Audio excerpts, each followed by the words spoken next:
यकीन मानिए, इसी प्लान के तहत इजराइल मिडिल ईस्ट के हर मुस्लिम देश को टारगेट कर रहा है। अरब में मौजूद ईरान के तमाम प्रॉक्सी संगठनों को चुन चुनकर साफ कर रहा है, ताकि गाजा लेबनान के बाद जंग की आंच बाकी मुल्कों तक भी पहुंचे और पूरे अरब को अपनी चपेट में ले ले, और इसके बाद इजराइल सबको परास्त करते हुए ग्रेटर इजराइल की परिकल्पना को फिर से साकार कर सके। लेकिन ये तभी मुमकिन है जब इजराइल के साथ अमेरिका खड़ा हो, क्योंकि ग्रेटर इजराइल में सऊदी और तुर्की का हिस्सा आता है। एक तरफ सऊदी अरब से अमेरिका के काफी अच्छे संबंध हैं, तो वहीं तुर्की उत्तरी अटलांटिक संधि संगठन का सदस्य है। ऐसे में इजराइल का सऊदी और तुर्की से तनाव बढ़ सकता है।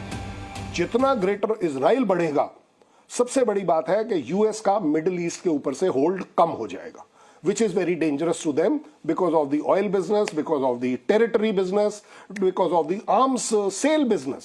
ये सब तरीके से अफेक्ट करता है, economically, politically, even diplomatically and military. वहीं इराक और सीरिया में भी अमेरिका का दबदबा है। ऐसे में अगर नेतन्याहू ग्रेटर इजराइल की परिकल्पना को साकार करते हैं, तो फिर अमेरिका के लिए टेंशन बढ़नी तय है। मुमकिन ये भी है कि इजराइल के इस कदम से अमेरिका के कई जिगरी अरब देश पाला भी बदल सकते हैं, यानी रूस और चीन के खेमे में जा सकते हैं। वो इजराइल को ये जरूर कन्विंस कर पा रहा है कि चाहे इन कंट्रीज में से कहीं कोई इक्का दुक्का आपके ऊपर अटैक कर भी दे, मिसाइल अटैक कर दे, ड्रोन अटैक कर दे, बट हम इन कंट्री में प्रेजेंट हैं, तो एक फुल फ्लेजेड वॉर पार्टिसिपेशन इनमें से कोई कंट्रीज को वो ना करने देगा और ना होने देगा। मगर कहीं ना कहीं ये भी आशंका जताई जा रही है कि नेतन्याहू के ग्रेटर इजराइल प्लान को अमेरिका भी हरी झंडी दे सकता है, क्योंकि इसका फायदा अमेरिका को भी मिलेगा। अगर नेतन्याहू अरब में मुस्लिम देशों को घुटनों पर ला पाते हैं, वहां अपना कंट्रोल स्थापित कर पाते हैं, तो इजराइल पूरे अरब रीजन में सबसे ताकतवर देश बन जाएगा। और इसी के साथ सबसे ज्यादा ताकत बढ़ेगी अमेरिका की, क्योंकि आयात निर्यात के जितने भी स्ट्रेटेजिक रूट हैं, वहां पर किसी और का नहीं बल्कि अमेरिका और इजराइल का प्रभुत्व होगा।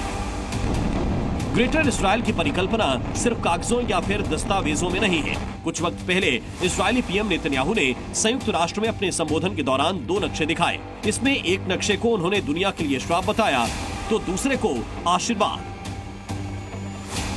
It's a map of a blessing. It shows Israel and its Arab partners forming a land bridge connecting Asia and Europe between the Indian Ocean and the Mediterranean Sea. Look at the second map. It's a map of a curse. It's a map of an arc of terror that Iran has created and imposed from the Indian Ocean to the Mediterranean. गौर करने वाली बात यह है कि Netanyahu ने जिस नक्शे को अभिशाप बताया, उसमें सीरिया, इराक, ईरान और लेबनान को काले रंग में दिखाया गया था, और नक्शे में फिलिस्तीन नहीं था, बल्कि फिलिस्तीन के पूरे हिस्से को इजराइल के तौर पर दिखाया गया था।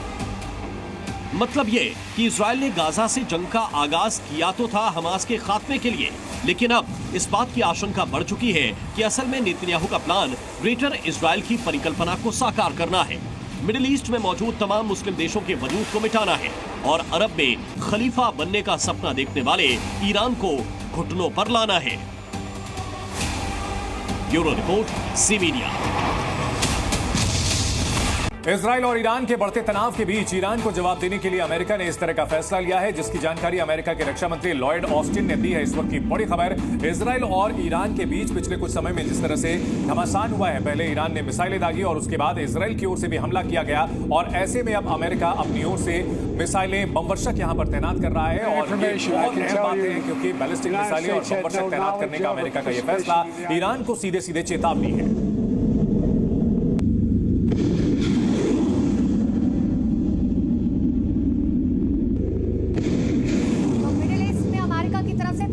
जा रही है, जिसको लेकर अब चिंता करने की बात है ईरान को।